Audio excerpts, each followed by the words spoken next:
What's up, everybody, and welcome to another Native American Heritage Month stream. I'm so thankful for everybody who tuned in for last week's interview, hanging out with Witchy Twitchy. It was an incredible conversation. If you missed that live, don't forget, after it happens live on Twitch, it goes up on the following Monday on YouTube, so you can catch it there. So if you missed that amazing discussion about reconnecting and just jumping and being a voice for Indigenous people, go watch that over on youtube.com/borderline entertainment. But for today, I have a very special guest. We've already been hanging out, and I'm trying to like bite my tongue because there's so much I want to pick his brain. I've got Frank Waln with me. A musical genius and one of the people that I personally look up to. I didn't tell you that, Frank.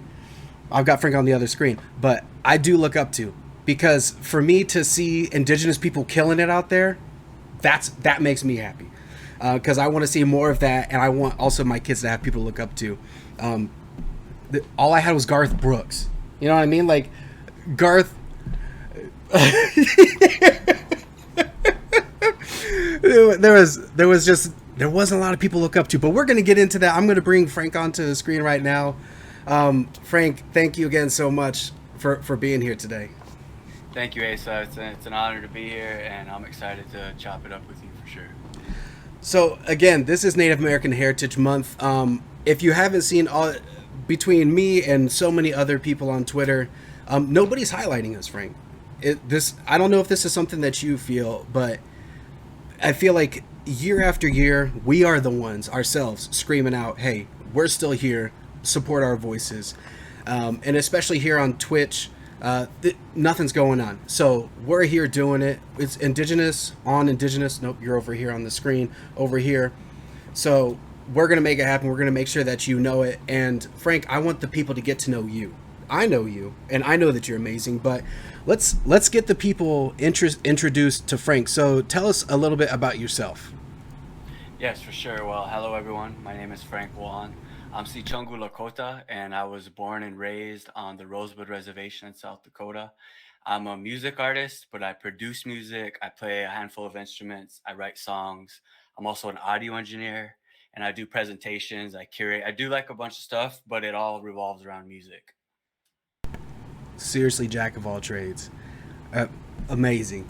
So talk about this is a conversation I kind of have with everybody that's on here. What was it like for you personally growing up Indigenous? Yes, for sure. Well, my perspective, and I know you know this, and the viewers, if you don't know this, you will learn that being native isn't a monolith, and it isn't one experience or one perspective. And I think, if you're talking about a native experience, you're talking about many different experiences depending on a lot of different factors. And for me, my experience is rooted in where I grew up. So I was born and raised on the Rosewood Reservation in South Central South Dakota, and I was raised by a single mother. But it wasn't just me and my mom. I grew up in a big family. My mom has lots of siblings, and I actually grew up on a ranch ran by Native women, and had like Wow. several of my cousins were like my brothers and sisters. We grew up in the same house. We were around each other every day on the ranch. So yeah, my experience is rooted in those circumstances, and also just I didn't start realizing this context until I went off to college and got a little older, but really realizing just how much my home reservation is impacted by issues like poverty, Hmm. and just the way that the government has suppressed us. And to me it was just every day until I left home and I was able to kind of look at it in a different light.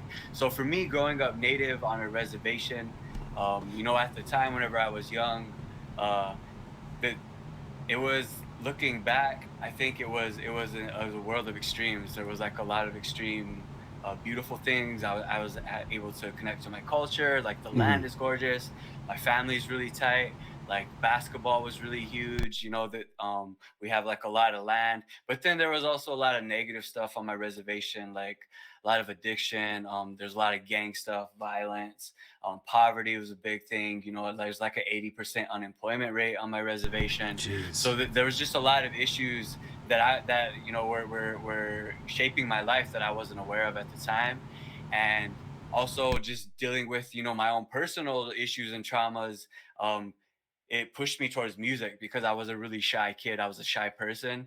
And at a very young age, I started playing instruments because for me, it was like my brain connected with music and I was able to get my emotions out that way. So like in a nutshell, I guess in a bit of a long shell, that was my experience growing up on the Rosewood Reservation, which I mentioned is just, one perspective of being native growing up on a plains reservation. Yeah. So we'll get to the music obviously in a minute, but I want to kind of like transition to you in adulthood now. What is it like living indigenous for you now? Yeah, for sure. And that's a great question. I never thought about that. Like, what was it like growing up versus what it's like now? Because I'm sure for you, as it is for me, it's way different. It's vastly So different. different.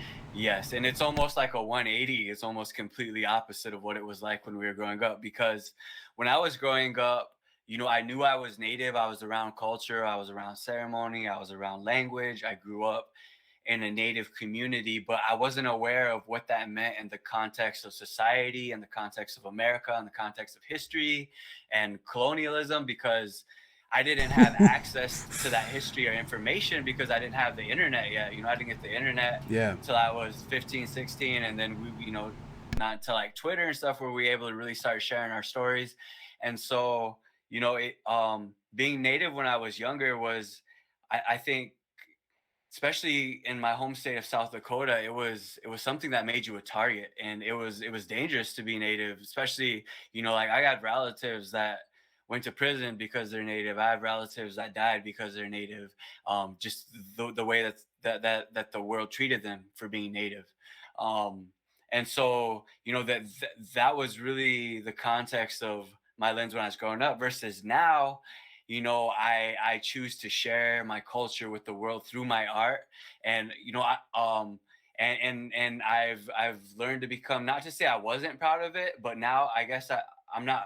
I won't say proud of it. I'll say I realize how important our culture is and how important it is for our survival and how important, it is for just me as a person. Even if I wasn't a known artist, I would still be connecting to my culture the way that I'm doing. I just art is an outlet for me to do that, and we'll get into that later. But yeah, now, it's a point of, I won't say pride, but probably more a point of honor and a point of just responsibility. I think, Yeah. I think being native comes with a lot of responsibility that a lot of people who aren't native aren't aware of. Yeah. That was one thing that Witchy Twitchy brought up last week when talking about people who are, because we are talking about like reconnecting. And, if you want to reconnect with this culture, know that it comes with a lot of baggage. Like, people don't understand the strife. Like, there are so many times, and there's so many conversation around this point in particular, but like there's so many times that, like, at least here in central Ohio, where people only view natives as like in the past. So when I say no, like, I'm indigenous, I'm Native American, for them it's like, oh, but just like a little, like, no, like, that's my family, like, that's what I grew up with, like, we are still here, like, we're not a relic of the past. Yes. But so you talked about how, music was an escape for you. Music is really where you went to. Before we get into the more poignant conversation, how many instruments do you play? On this topic, I always tell people when it comes to like music production and just music as a concept, I know a little bit of everything, but not a Hmm. whole lot of anything. And so I started out on piano. I played piano, started out when I was 7. I'm self-taught on everything. And then I played drums in middle school and high school pep band. Hmm. I was also in a Lakota drum group in elementary school. So I played piano, drums. I picked up the bass. I play bass. I play native flute. So like those are my 4 main instruments. I could play a little bit of guitar because the bass and guitar are pretty related. But yeah, those are the 4 main ones. Well, if you ever need any additional drums, Oh cajon, wow. djembe, whatever, you let me Hell know. yeah, that's cool, You man. got my Hey, info. You hit me up. yeah, I will. I will. Cause hey, I like to layer up the percussion in my productions. Yeah. The more the merrier. So let's just dive head into music. So music is obviously a major part of our culture. Like, you and I know that. But for those who are listening, who this let's just imagine that native culture, indigenous culture, is completely new to them. Why is music such an important part of our lives?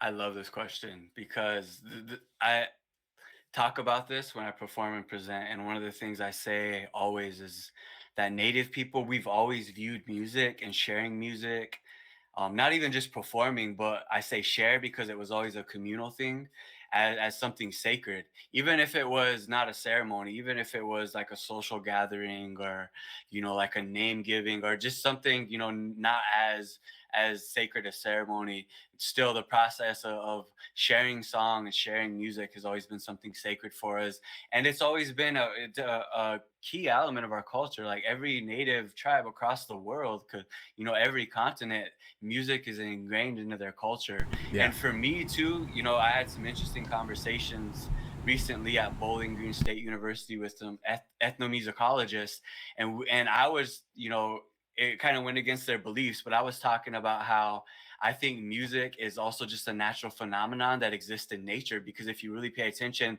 animals also participate in music. Birds sing, Yeah. whales actually compose their own personal songs Hmm. and can teach it, and other whales can learn songs. So music is not just a thing that is only belongs to humans. It exists naturally, it exists in the world. But I think humans, having our powerful brains, our ability to create things and to, like, use the elements we're given to create something new, we have the ability to really do fun and interesting and cool creative stuff with music.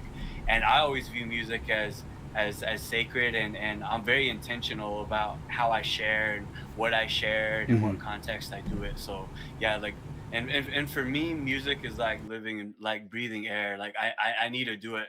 So I really truly believe that music is in human DNA and we cannot exist without it. Yeah. So let's say we get, somebody in the chat, in the comments, or even just like a personal friend who is not, for example, let's just talk about a powwow specifically, because I feel like like that type of native music is what people automatically jump to, is the drums. Maybe some flute, but let's talk specifically about that. What can you tell us a little bit about the history there?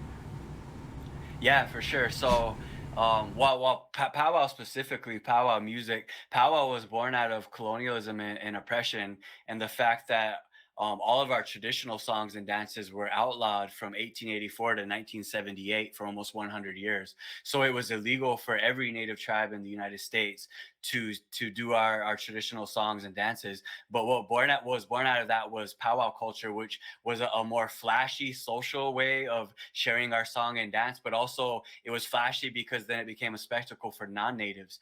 So also as an native entertainer, I think a lot about how, if you study the true nature of media and entertainment on this continent and in America specifically, you will see that native people have always been there since the beginning and have also always been the focal point. So it's interesting how erased we are in popular culture today. But yeah, powwow was born out of that. But the music specifically, is the drum and the vocals. But all across the world, a lot of native music focuses on the percussion and the drums. Hmm. And a lot of those sounds too, if you know the stories, come from the land and come from the animals, and Yeah. just our environment, inspired by all of that. But yeah, so powwow music was born out of oppression, but people think of that because, and it's funny, that's what people know because it's Hmm. connected to the history of it being a spectacle for non-natives. Yeah. And so you had talked about the erasure aspect, and this is something I didn't put it as a conversation point, but it jumped up because I feel like it's incredibly important to talk about. Talking about erasure, talking about culture appropriation. I feel like, and this is me personally, and totally jump in if this is not the truth.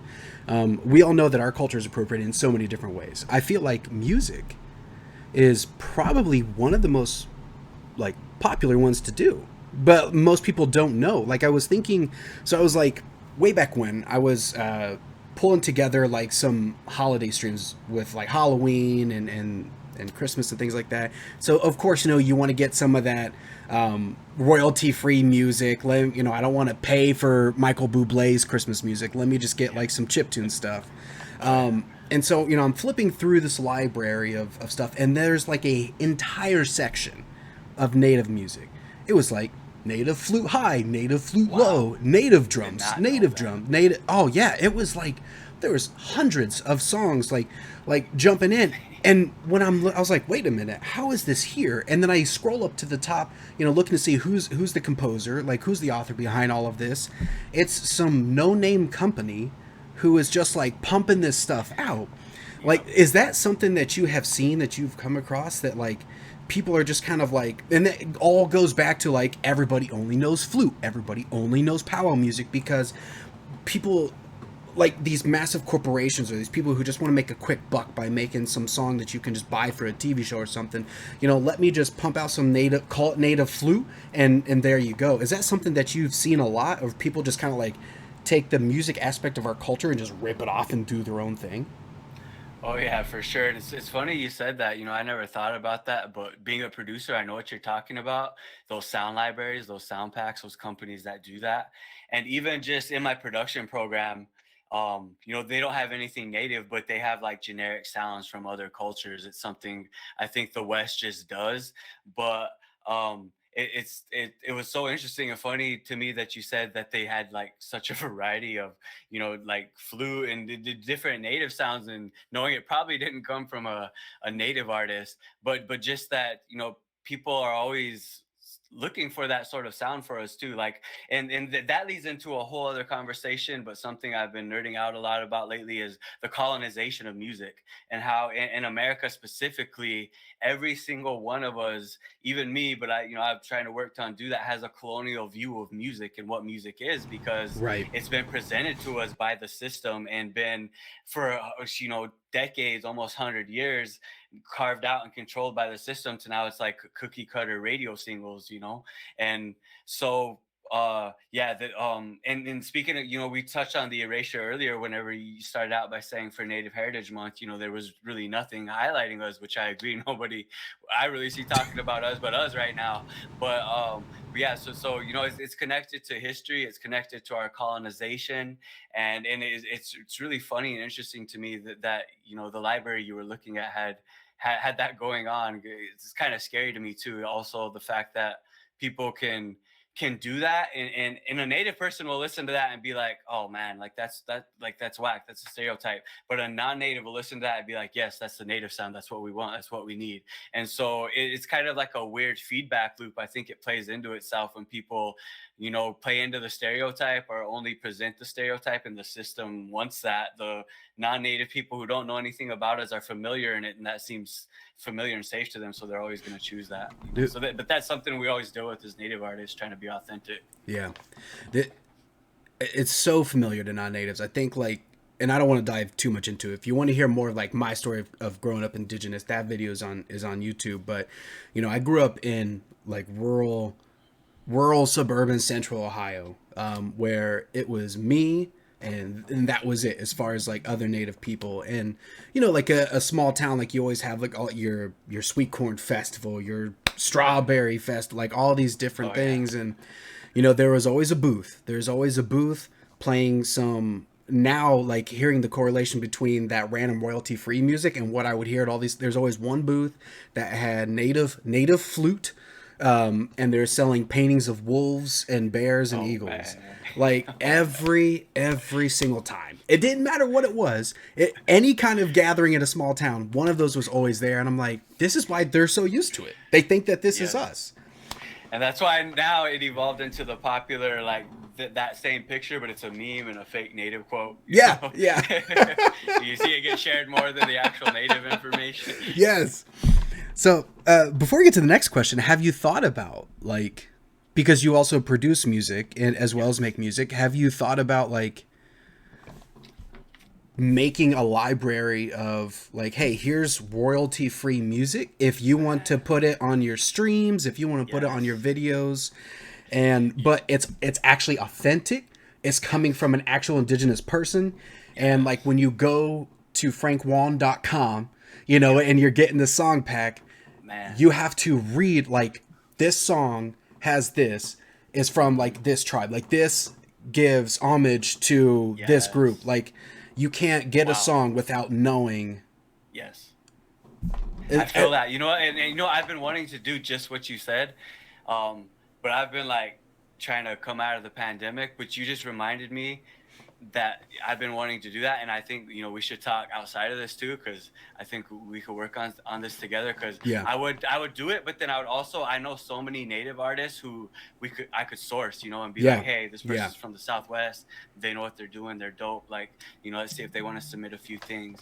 But yeah, man, and honestly too, like it would need to be at a time in my career where I would not need to be on the road because I want to do it right too. And Yeah. Yeah. I would really need to take a deep dive in it, and I can't really, it's hard for me to do those sorts of collaborations when I'm on tour, which I Hmm. just came off of. I got my last gig next week. So yeah, it's definitely been on my mind, and the fact that we're talking about it now, it's got me re-excited about it. But on that tip too, as like a producer, you got me thinking before we move on. As a producer and engineer, I'm very conscious too of the way native music has been presented. We're talking about like flute, like the stereotypical sound. I even one time like I'm always like digging in vinyls, and I'm just always like looking for old recordings of like actual native singers. Like someone Yeah. went to a powwow sometime. I find some cool stuff sometimes, and one time I found some recordings of some ceremony songs of a late medicine man who actually I used to like. He saved my life, man. And what was funny was like whoever whatever white person recorded all those songs, and I knew all the names on it, like they're all Alders. Before every song they put like a weird wolf cry, like a wolf howl, which is like was a wild thing, because like even like if you knew everyone singing on that, like wolves haven't been around our res for like hundreds of years. Like we haven't been Ye- connecting with wolves for a while, yeah. so but yeah, just like things like that, like just like the subtle, almost like audio microaggressions that Mm. non-native engineers and producers do Oh to my our sound. gosh. And like Yes. for me, like one of the most annoying ones is like with native flute, they'll drown it in reverb and put Hmm. nature sounds, like it sounds like it's in a cave or some shit. Yeah. So like for me as a native flute player, I like I love to get really experimental with how I present the flute in the mix. Like I'll run it through a guitar amp. Like if you listen to my song Concentration Camp Blues, it's Yes. got layers of flute ran through a guitar amp, which is like, just things I try to do to like kind of combat that stereotypical view of how our music's presented, and just as a native creative, like reclaim those instruments, reclaim those sounds, and represent them how we want to. So I want to talk about some modern native music because you had talked about how you're on tour right now. You had mentioned like there's all these other native artists that nobody knows them. You know what I mean? Like what does the role and this is a big loaded question, what does the role of modern native music have today for our culture and just for the music scene in general? Yeah, I think those are two different answers, Yes. because Yeah. there's like a huge disconnect for me as a native artist who has had hands in both, obviously rooted in native community, native music culture, but also has gotten looks and dabbled in mainstream music culture in Yeah. different ways. And so I think for the native community, it goes back to our first question, and I answered how, like, for me, I 100% believe music is integral to our culture. If you go back and even look at our traditional way of being, music was there. But even today, like music is at every event, whether it's like traditional Yeah. songs or a music artist, a contemporary artist, like whatever. Like music is important for us to gather too. I think it's like it's a really it brings us together. It gives us energy, and I get kind of metaphysical because I also have a bachelor of arts in audio arts and acoustics. So I studied the ear. I studied like the science of Holy crap. how music works, and like how our brain translates those physical waves into signals to the brain, our ear, I mean. And one of the things that was so interesting to me was learning that the ear is so intricate, like hundreds of tiny bones. There's a lot going on. You can do a lot of damage, but once it translates waves into signals and sends them to the brain, Western science, I'll say, knows very little about how the brain then takes those signals and interprets it into language, songs, sounds, like everything we know as our audio world. Yeah. So for me, I think there's magic there. And so in that, I think music has the has the potential to do magic for us. Like, think about a song. You probably got a song that if you like, if you're working out or you need to pump yourself up, or even your cruising song, like you got a song that just gives you energy and just like, yes, like it gets you going. Yeah. Like music has that power. And so I think for our communities, music will always have that power and will always be in our spaces and will always be a source of, I think, change too. Because even not just my generation, but just knowing the shoulders I stand on, going back to, like Floyd Westerman, John Trudell, like, a lot of our biggest change makers and greatest thinkers were artists and were Yeah. musicians, and they were doing it through their art. And I talk about this a lot when I do presentations in art spaces, how in native culture, at least in Lakota culture, like we didn't even have a word for art. Like if you look at our culture, it was our teepees were art, our clothes were art, the way we Yeah. hunted was art. Like if you see the shit they put in museums that say native art, like that was just our culture, Yeah. So like I think our cultures just inherently are artistic, creative. They are a work of art. Yeah. So like if you just step into your culture in whatever way, and you step into your identity as a native person, you're living creatively, especially in a colonial world. So for the native community, I think that's what like music and art will always represent. Yeah. But for like mainstream non-native, it's a story of erasure, it's a story of invisibility. Mm-hmm. And I even kind of really nerd out in, if you watch the film Rumble, which goes into the history of native music, Hmm. you'll see how native music was actually suppressed by the masses. So there's a famous native artist. He's very old. His name's Link Ray. He's like was one of the first artists to distort guitars, and actually every single classic rock guitarist credits Link Ray as one of their inspirations. He has a song called Apache, which was like the first time anyone heard a rock guitar like that. And the funny thing was it had no lyrics. And Link Ray is the only human in America, in the world, to have a song banned in America with no lyrics because it was inciting violence. And so if you look at the history of mainstream music, they've suppressed native music because it was dangerous to the system, Yeah. because it brought unity and incited what they called violence, but it was just like, you got people going, man. And if you look at even we talked about powwow. If you go to a powwow and you listen to that music, you can't help but feel it, and it Yeah. gets you going. Yeah. Even if your legs tapping, your head's bobbing, you see the dance just going. Our music has power that the system Yeah. has always suppressed and keeps suppressing. So I think it's two different answers, and there's like a huge gap there. Yeah. I love playing music for my son, and he's Nice. 2, and whenever he hears, if he hears like drum circle music, he's up there just like shaking his butt, and he's like, Yep. he's just like getting into it. I'm like, that's my boy. You Yep. feel that Yep. in your blood. Yep. And I think, kids, I think, are a great example, because even in the view of our culture, we kind of looked at that they're like less tainted than us. They're more closer to the spirit side of things because they're Mm-hmm. just coming out of it. But just the way they react to music, I think, shows that it's in our DNA. Yeah. He no one really taught him how to do that. He just feels it, and it's Yeah. those sounds just get him going. It's in our DNA, and of course, because he's native, so he's going to feel it. That's right. That's right. So continuing talking about like modern music and mainstream media, I feel like this is something that we see a lot is we see like different cultures dissected, and I'm just thinking like particularly we're big K-pop fans in this house, and you see like for example in the Grammys, K-pop groups like BTS and anyone else like getting kind of like shunned and thrown in these different directions. Mm-hmm. Admittedly, you don't see native people anywhere whatsoever, but I want to kind of like get to that specifically. So like seeing how the Grammys just kind of like uses K-pop as clout, like to a point. Mm-hmm.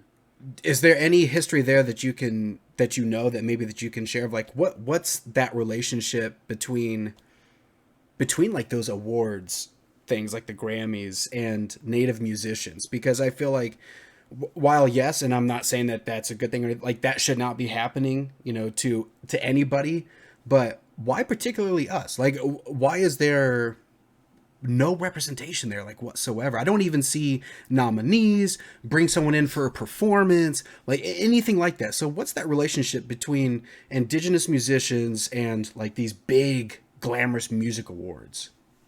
Yeah, a lot of it goes back to the history of this country too, and colonialism. And one of the things I learned from one of my mentors was, if you follow the money trail, you usually like get the answer of what you're looking for, stuff like this. So the Grammys, and the music industry in America. And to be quite frank too, a lot of the world chases what we do in America. We're kind of, it's kind of like basketball, where we're kind of like at the top of the pyramid. And K-pop is definitely up there too, but as far as like hip hop and just genres, like America has always been a source of music around the world. And so they so in that is power and control, because there's a lot of money to be made there, Mm, and that's where you get exploitation and yeah. in music and in contracts. And that's also been there because the people, and this goes back to when I said, our view of music as a colonial one. If you really look at like the paper trail of what we're listening to in the mainstream, all of it is being selected by old white men in suits, Yeah. and not a lot of them are musicians. Maybe some of them are, but at the end of the day, all they're thinking about is making the most money. Yeah. They're not thinking about creativity, they're not thinking about change, they're not thinking about the artist, things like that. So the Grammys, although yes, it like, to get on that level, you have to be talented. Like everyone at the Grammys is talented in what they do, point blank, period.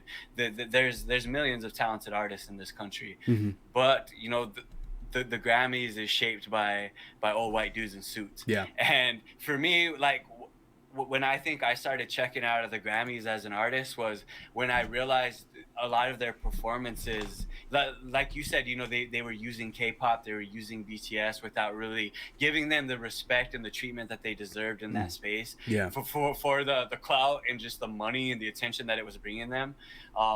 But whenever they would present performances, it was always like some weird mashup, and it would be like, why Hmm. are these artists together? Like this doesn't. You could tell both the artists are the band. You could tell it's really not there, and they're Yeah. just doing it because the Grammys making them.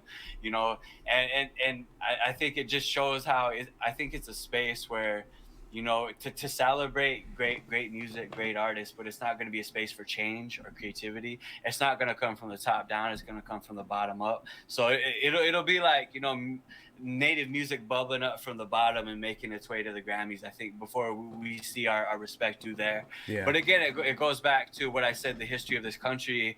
The tail in America has been suppressing native music because it was a tool for us to gather, for Hmm. us to have ceremony, for us to resist. If you even go back to like the Idle No More movement, when we would like gather in round dancing spaces, like native music is always a tool for resistance. And I think the system, whether it's conscious or subconsciously, recognizes that and suppresses our music, silences it, doesn't put it on any sort of mainstream platform for those sorts of reasons.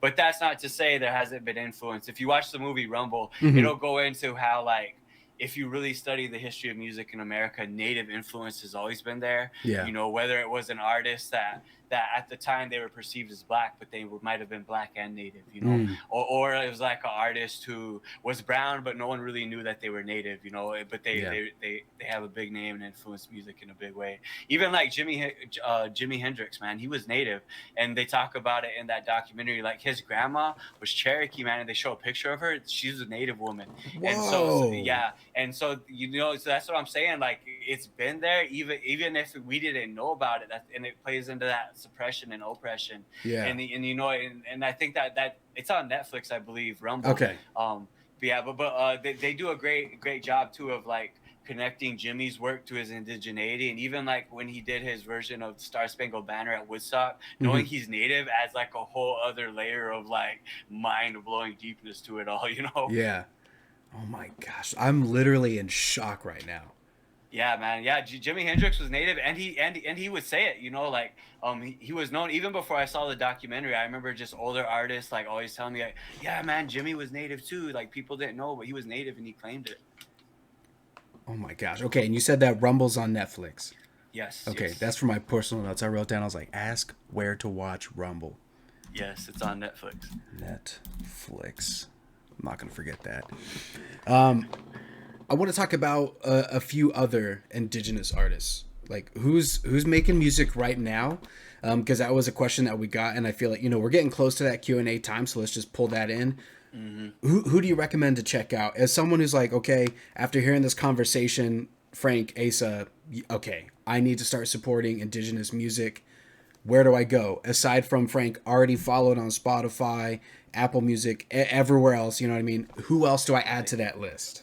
Yes, for sure. And man, it would just be an endless list. Like I could just ramble on, like so many brilliant native artists doing brilliant things. And I think what's cool and exciting for me is a lot of these artists are rooting their music and their work in their cultures, and just doing it in really cool creative ways. And if I'm sure you know this, Asa, like if you know like our stories and just different elements of our culture, there's so much cool inspiration and content there to Yeah. draw from creatively in whatever your field is.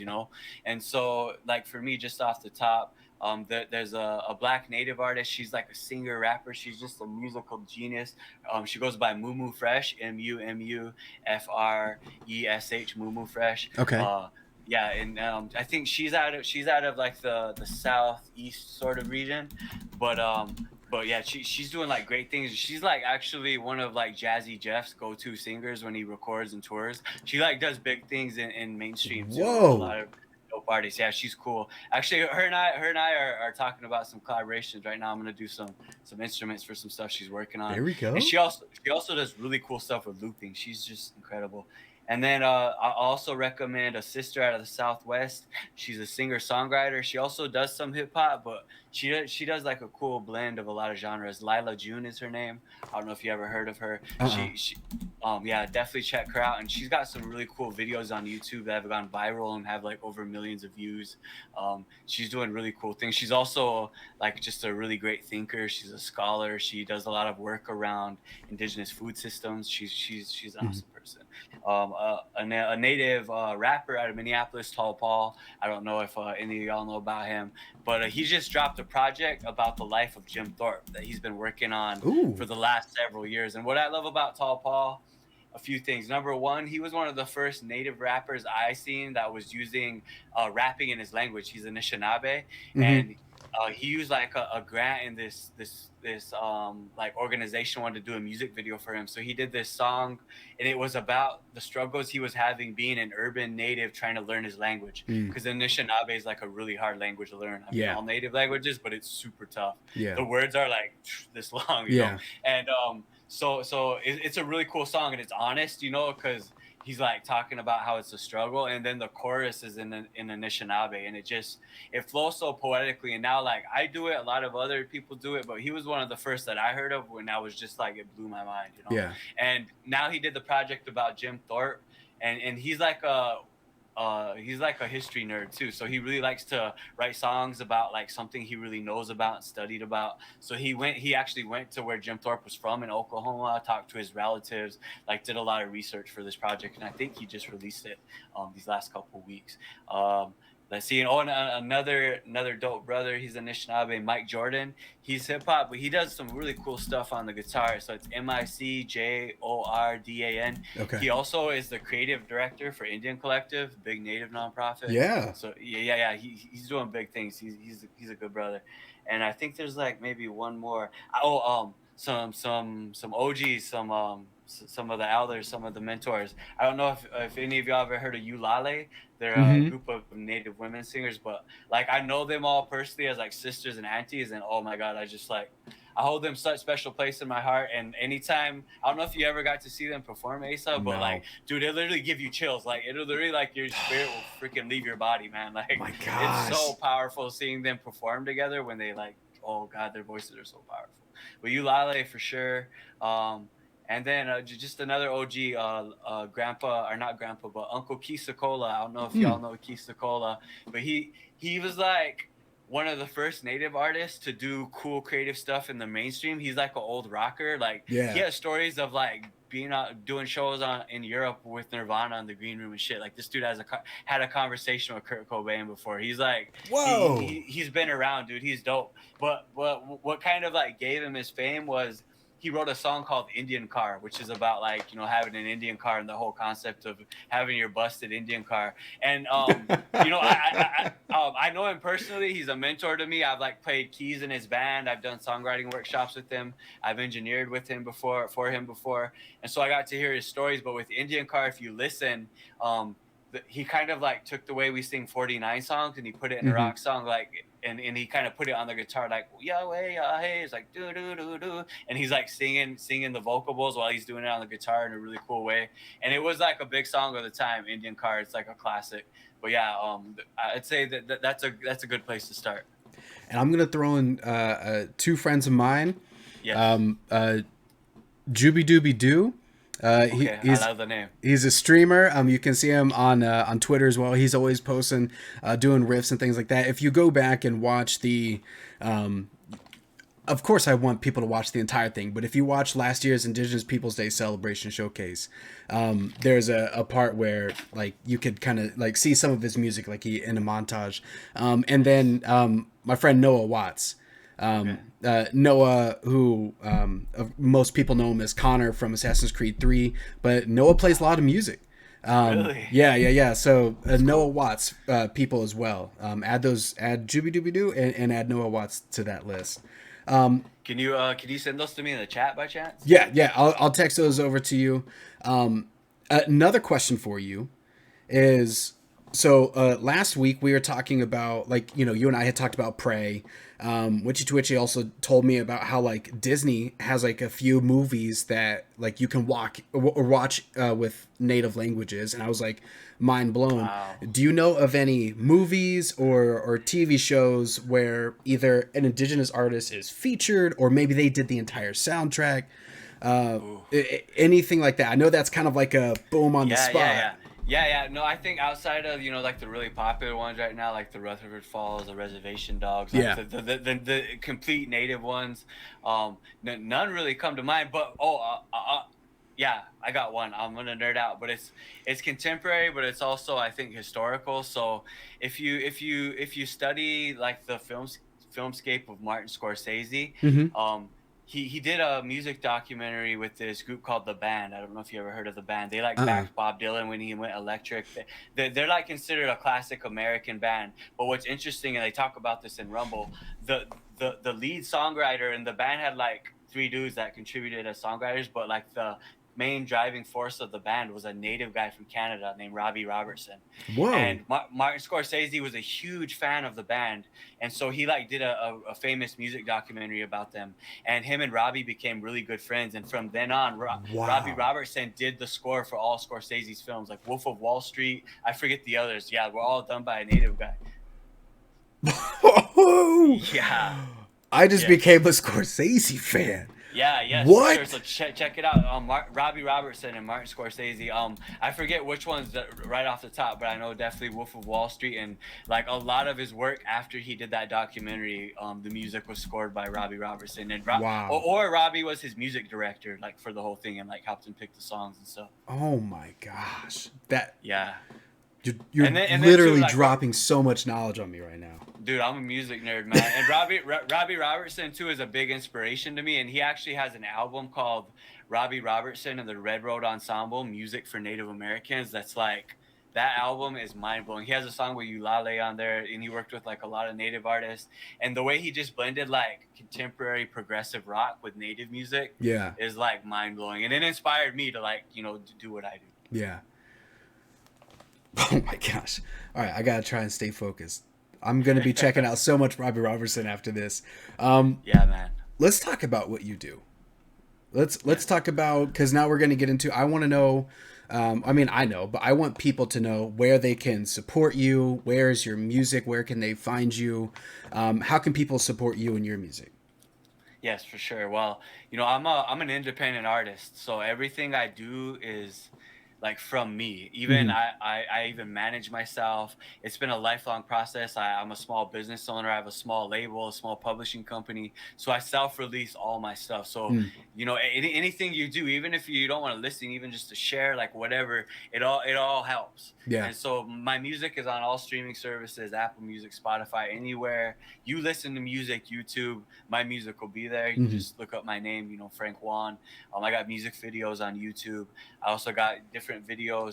I'm kind of like, I feel like I'm crawling out of the hole that was the pandemic. So Yeah. I kind of was getting back on my feet, but I'm getting ready to create some more content in the form of albums and videos, and I'm just be posting that in the next 3 to 4 months.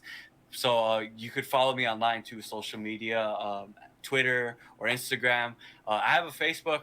I'll be honest, I haven't really posted on it in a couple of years. I Nobody haven't really does. like used it. But my Instagram and Twitter are all just at my name, Frank Juan. I'm not as active on there as I used to be because Hmm. I've been a lot more busy Busy, post man. pandemic. Yeah, and I started managing myself post pandemic too. So like the time that I usually would spend on social media, and I was like dedicated to the managing side of things. So I kind of have to learn to redelegate my energy and my efforts. Yeah. So social media, listening online, sharing. If you're interested in booking me for anything, because I do also do a lot of online stuff. I do music performances, presentations, workshops, keynotes. You could check out my website, frankwan.com. I'll be revamping that soon, but if you want to get a hold of me, that's where to do it for sure. Yeah. But yeah, I would say just also like follow me online, and just be on the lookout for the new stuff I'm going to be putting out. I'm really excited. It's also like musically, it's like a pivot and like a new direction I've never heard before, so I'm really excited about that. And we had another question for you. You had mentioned tour, so you do live performances. When's the season for that? Where can people find you? How does that go down? Yes, for sure. So, my performance slash tour schedule usually revolves around, believe it or not, the academic schedule, because a Okay. lot of my gigs, probably about half of them, are for colleges and universities and Okay. schools. So, Yeah. I usually go out heavy. Next week's my last gig, and I got a couple weeks off, but I just did like an 8 week run. Every week I was out doing something. Um, but I post on my social media when I can. If it's like a public event, Hmm. and people could show up, I try to make that information available for people. If it's an online event and anyone can hop on, on the internet, I try to make that available too. I do a lot of online stuff, but yeah, I just came out of doing a lot of colleges and universities. I was just at UC Riverside, last week, and then also did a handful of like presentations and keynotes for like some academic conferences, and just also kind of get called on to talk about Native history and Native communities, and just what Native people are going through, in settings where they haven't heard that information before. Yeah. Like, I just did a presentation for the New York State School Board Association about like Wow. basically like Native 101, like, genocide 101, Yeah. and got a standing ovation, dude. They were just like blown away, and I had like What? maps showing like how they stole our land, like the reservation system, and Yeah. and they were all just really grateful. And but I learned to also present it in a way that's digestible for people. Yeah. And I learned that from one of my mentors, Winona LaDuke. She's like really good at presenting Native issues for no matter who you are, whether you're like a res native or like a redneck white trash person who hates natives. By the end of Winona's speech, like you'll all be like rooting for the native cause, whatever it is. She's Yeah. she's good. So I had mentors that kind of taught me how to do that. That's amazing. Um, Frank, thank you so much, man. I really appreciate it. This has been an amazing conversation. Um, Folks, you know where to find him. If you're watching this on Twitch, thank you again for being a part of this conversation live. If you're watching on YouTube, appreciate you as well. Just listening to Indigenous voices, listening to what we have to say, and supporting us in any way is hugely appreciated. But with that, I want to thank you again. Wish you the best. Have a fantastic rest of the. I know you and I are going to talk again, but still, we all wish you the best with the last performance, and take some rest, man. To have a rest, take care of yourself, and thank you again, Frank. I appreciate it. For sure. Thank you, Asa. Hey, man, it was fun chopping up with you tonight. And definitely, like you said, we'll be building and talking more in the future. I want to talk about that music library idea with you down the I road. already wrote it down. I'm like, Frank's All not right, getting man. out of this. Make sure to remind him.